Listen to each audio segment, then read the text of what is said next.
Unang-una,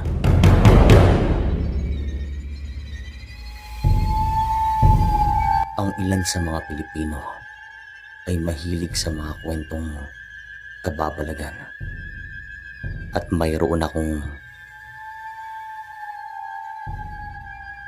ikukwento.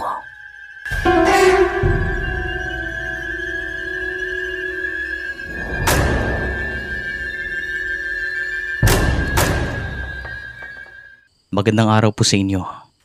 Unang-una po nagpapasalamat ako sa nagpa-member sa channel natin na si Michael Plays. Mag-iingat ka dyan bro. Maraming salamat. Isang mapagpalang araw sa inyo.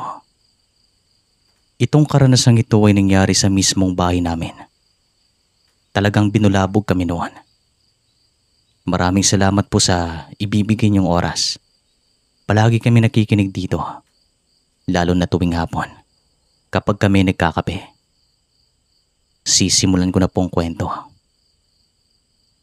Bata pa lamang ako ay meron na talagang mga nagpaparamdam sa aming bahay. Ayon naman kay lolo at lola, bago nila bilhin ang lupain na kinatitirikan ng aming bahay, ay mabigat na ang kanilang nararamdaman. Subalit wala silang choice sapagkat mura ang lupain na ito at ito lang pasok sa kanilang budget.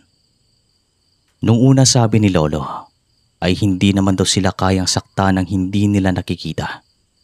Kaya pinagpatuloy nila ang pagpapatayo ng bahay. Nung una ay wala namang naging problema. Pero habang tumatagal ay unti-unti silang nakakaramdam ng kilabot. Lalo na tuwing madaling araw. Hanggang sa nagtuloy-tuloy na ito. Matapos naman daw nilang ipa-blessing ang bahay, ay naging maayos naman daw ang lahat. At minsan na lang daw silang nakakaramdam ng kakaiba. Ang pinakaunang karanasan ko sa aming bahay ay nung ako ay nasa edad na 12.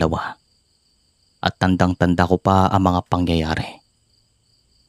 Sa likod ng bahay namin noon ay meron kaming imbakan ng mga bigas at mga panggatong. Isa itong maliit na kubo. Madalas ay doon ako tumatambay. Lalo na tuwing hapon, pagkatapos ng aming klase, sapagkat mahangin at maaliwalas doon. Meron ding nakakabit na duyan sa likod ng kubo. Wala ka na ring makikita doon, bukod sa mga punong kahoy. Yung bahay kasi namin ay ang pinakahuling madadaanan bago marating ang kagubatan. Tapos kung papasok ka man sa gubat, ay mararating na ang kabilang baryo. Ito yung pumapagitan sa baryo namin at sa kabila. Parang ganon. Isang hapon habang ako'y nagpapahinga sa duyan, ay meron akong natatanaw sa di kalayuan. Meron akong nakitang matanda na nakasuot ng puting damit, na palakad-lakad at pabalik-balik sa tapat ng isang puno. Nung una hinayaan ko na lamang ito. Kasi gaya nga ng sabi ko, ang gubat na ito ay daanan papunta sa kabilang baryo. Kaya sabi ko, baka kabaryo lamang namin ito o di kaya residente ng kabilang baryo na merong hinahanap. Sagana kasi sa mga prutas ang gubat, lalo na sa mga kabuti na minsan ay inuulam din namin kapag walang-wala na kami. Maya-maya lang ay napansin ko na meron siyang kinakausap. Subalit, wala naman akong nakikitang tao sa kanyang paligid. Wala naman siyang kaharap kaya labis ang aking pagtataka. Bumangon naman ako mula sa pagkakahiga at naglakad ng kaunti. Nang sa ganon ay makilala ko ang taong iyon. Pero hindi pa man ako nakakalayo sa duyan, ay tumingin po ito sa akin. At unti-unti akong nakaramdam ng pamamanhid sa aking mga paa. Dahilan upang hindi ko ito maramdaman. Nang dahil dito ay agad akong napaupo. Kasi medyo masakit din. At pagkatingin ko ulit sa kinaroroonan ng matanda, ay wala na ito. Kaya talagang labis ang aking pagtataka. Wala naman siyang ibang mapagtataguan doon kasi kitang-kita ko naman ang buong gubat mula sa aming bakuran. Kaya malabo na agad siyang mawala. Mahigit 10 minuto naman akong nakatihaya sa lupa kasi hindi ko talaga maramdaman ang aking mga paa. Mabuti na lang at nakita ako ng aking lolo. Kaya agad niya akong nilapitan. "Hoy, anong nangyayari sa'yo?" Narinig kong sabi niya at pagkalingon ko sa kanya ay kitang-kita ko sa kanyang pagkabigla na tila ba nakakita ito ng isang multo. Nung una hindi ko alam kung bakit ganun talaga ang kanyang reaksyon. Parang meron siyang nakita sa akin na hindi kaaya-aya. Ang una naman niyang ginawa ay tinawag ang aking ina kaysa sa tulungan ako sa mga sandaling ito.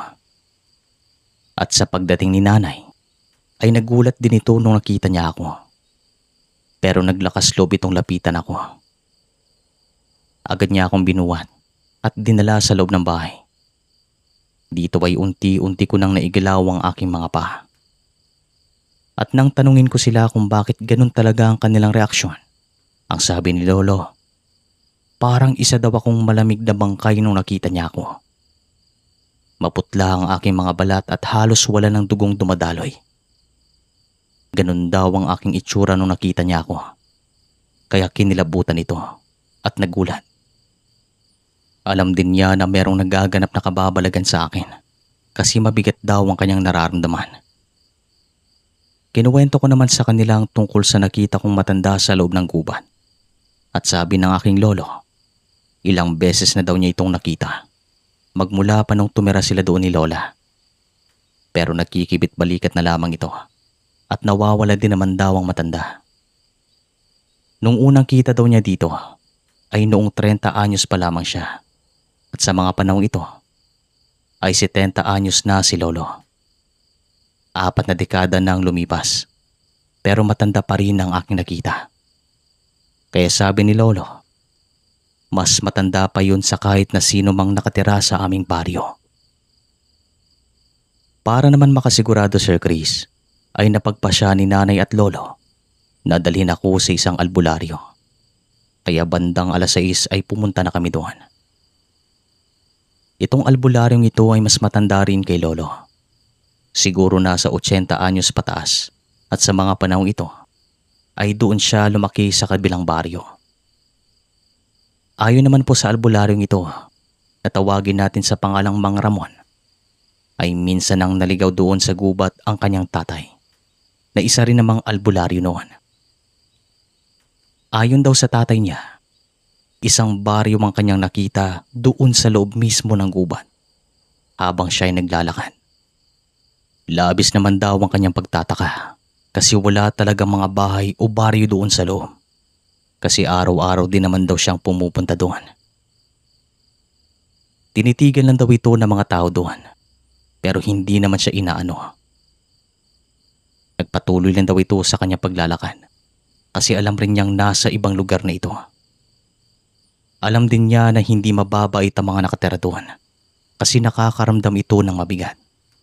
Maliban dito ay sinasabi ng kanyang sarili na merong mga aswang doon kasi nakakaamoy siya ng mabaho na madalas niyang naaamoy kapag meron siyang buntis na ginagamot. Ito daw ay amoy ng isang aswang. Hindi naman daw sinabi ng kanyang tatay kung anong klaseng amoy ito o baka siya lang ang merong kakayahan na ito para malaman niya na merong umaaligid na aswang. At sa isang kisap daw ay nawala ang baryo na ito. Kaya tumakbo daw siya pabalik sa kanilang bahay at nagdasal ng taimtim nang sa ganon ay maprotektahan ito sa mga masasamang elemento katulad ng aswang. Ito ay kwento ni Mang Ramon sa amin at minsan daw sa tuwing napapadaan ito sa gubat ay pakiramdam din niya ay meron ding mga nakatingin sa kanya. Lalo na sa tuwing pupunta ito sa aming baryo. Ginamot naman niya ako. Binigyan niya ako ng mga pangontra. Kasi baka daw magkakaroon ako ng mataas na lagnat. At merong magpakita sa akin. Bandang 7:00 ay bumalik na kami sa bahay. At pagkatapos ko naman kumain ng hapunan, ay agad akong pumasok sa loob ng aming kwarto. Bali ang kasama ko noon ay ang aking dalawang kapatid. Puro po kami lalaki. Kaya nasa iisang kwarto kaming lahat. At di kalaunan, nakatulog din naman ako. Bandang 10:00 ay nagising ako nang dahil yung kama na hinihigaan ko ay parang umaalog. At sa pagmulat ko ng aking mga mata, ay agad akong tumingin sa aking kuya at nakita ko siyang kakapabalang ng kama at tumungo ito sa labas.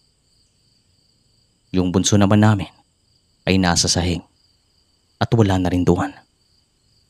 Labis naman ang aking pagtataka kung saan sila pupunta. Kaya naman agad akong bumangon at narinig ko si tatay at lolo na nagsasalita na tila ba meron silang gagawin. At hindi pa man ako nakakalabas ng kwarto ay nagsabi si lolo na bantayan daw ako at pinapabalik niya si bunso sa loob ng aming kwarto. Huwag kang matakot, iyo. O heto, itak. Pag may makita kang hayop, tagain mo agad. Sabi ng aking lolo sa kanya. Kaya labis ang aking pagtataka. At habang naglalakad ako palabas ng kwarto, ay napasulap ako sa ibabaw ng aming bintana. Kasi merong maliit na siwang doon. At nagulat ako nang makakita ng mga mata na nakasilip. Agad naman akong napasigaw nang dahil sa sobrang takot. Pinunta naman nila ako at sinabi ko na merong nakasilip sa ibabaw ng bintana. Kaya si tatay, lolo at kuya ay nagsimulang mag-ikot sa labas ng aming bahay. Hinanap nila ang sumilip sa akin kasi aswang na daw ito ayon kay nanay. Hindi pa man daw ako nagigising ay nakakarinig na sila ng tunog ng isang mabangis na hayop sa labas. Hindi daw nila mawari kung baboy o aso ang gumagawa ng tunog. Pero nang dahil nakakakilabot pakinggan ay dito na sila naging alerto. At sabi daw ni lolo, sigurado na ako ang kanilang inaaswang sapagkat nagkakasakit ako. Lumipas lang ang mahigit kalahating oras ay wala daw silang nakita sa labas. Pero nakakarinig kami ng iba't ibang tunog sa labas ng aming bakuran. Talagang nakakahilakbot. Ito rin ang unang pagkakataon na pinaramdaman kami ng ganito. Kaya kahit si lolo ay hindi makapaniwala. Bandang 1:00 ng madaling araw ay dinalaw ako ng matinding antok at hindi ko namalaya na nakatulog ako. Nasa sala kaming lahat nun at tinayaan lang din naman ako ng aking mga magulang. Sa pagsikat naman ng araw ay nagising ako kasi merong nag-uusap-usap sa aking harapan. Sa pagmulat ko ng aking mga mata ay nakita ko si Mang Ramon at lolo na nag-uusap at nagkakape ang mga ito. "Oh, gising na pala ang apo ko," sabi ni lolo at agad naman akong tinignan ni Mang Ramon. "Magandang umaga po, lo," sabi ko naman. At nung tumayo na ako ay bigla akong nawala ng balanse sapagkat nakaramdam ako ng matinding hilo at agad naman akong nasuka. Hinawakan naman ako ni Mang Ramon at pinaupo at nag-usal ito ng mga orasyon. At habang ginagawa niya ito ay meron akong nakitang nakatayo sa kusina. Una ko namang nakita ang kanyang mga paa sapagkat nakayuko ako. Pero nung tumingin ako sa kanyang muka ay nagulat ako kasi malabo. Kaya agad akong napatras at tumingin naman si Mang Ramon sa bahagi na kung saan ko nakita ang nilalang na ito. Nakita din niya, kaya agad siyang nagulat. "Hayaan mo na yan, magdasal ka," sabi ni Mang Ramon. At nagdasal nga ako ng paulit-ulit. Narinig ko naman na nagsabi si Mang Ramon na wala na daw ang nakita namin. Kaya tumingin ulit ako sa bahagi na yon. At totoo nga na wala na ito. Kaya nakahinga na ako ng maluwag. Kinuwento naman ni lolo sa kanya na inaaswang ako kaninang madaling araw. At sabi ni Mang Ramon, baka totoo nga ang naramdaman ng kanyang tatay noong napadpad ito sa isang baryo na nasa loob ng gubat. At kung maaalala nyo, nakaramdam daw ang kanyang tatay na merong aswang na umaaligid sa baryo na ito. Baka daw magkasabwat ang mga nakikita namin at ang umaaswang sa akin. Mahirap man daw ito paniwalaan pero ang kanyang opinyon, baka totoo nga ito. Kasi malabo naman daw na nagkataon lamang ang lahat. At para naman po sa akin, pwede namang nagkataon lang. Kasi may mga paniniwala din naman na kapag nagkakasakit ang isang tao, ay lapitin po ito sa aswang. Maliban po kasi sa mga kwento doon sa loob ng gubat, ay meron ding mga kwentong aswang sa baryo namin. Merong mga pinaghihinalaan noon pa man. At yung mga pinaghihinalaan ito ay ilang beses nang nahuling umaaligid tuwing madaling araw. Lalo na sa mga bahay na merong nagkakasakit at merong buntis. Talagang maraming kababalagang nagaganap sa aming baryo. O maraming kababalagan ang nagaganap sa aming baryo. Lalong-lalo na sa loob ng gubat. At isa kami sa mga pinaranas ng kababalagan na ito. Maliban po sa karanasang ito, ay meron pang isa. Pero sa mga panahong ito, ay nasa kolehiyo na ako at malapit na rin gumraduate. Maikli lamang ito, Sir Chris, pero ibabahagi ko na rin sa inyo kasi hindi ko rin makakalimutan. Isang madaling araw noon ay gumising na ako. 6:00 kasi yung call time namin ng aking mga kaklase.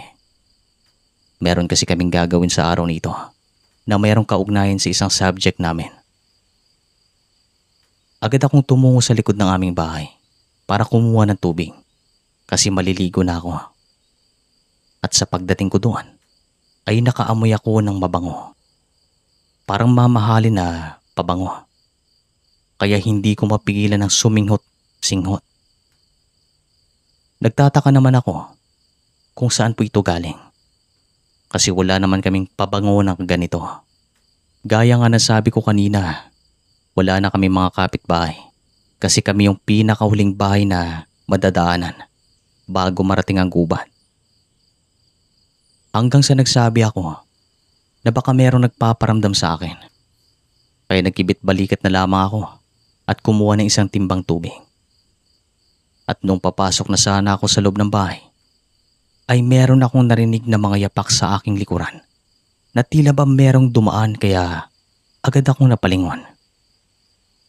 Dito ako nakakita ng matangkad na babae, maputi at merong matangos na ilong. At papunta ito sa loob ng gubat. At nung nakita kong nakalutang ito sa hangin, ay binitawan ko ang timba at dali-daling pumasok. Nang dahil dito ay nagising naman si lolo at tatay. Agad ko namang sinabing tungkol dito. Si tatay na rin ang nag-igib ng tubig kasi ayoko nang bumalik sa likod ng bahay kasi nga natakot na ako. Ito lang naman ang may ibabahagi ko sa inyo. Meron pa rin namang mga nagpaparamdam sa amin pero hindi na tulad sa mga ito na talaga namang nagbigay sa amin ng takot. Maraming salamat po sa pagbigay nyo ng kaunting oras. Palagi kami nakikinig dito. Hanggang sa muli. Mag-iingat po kayo palagi.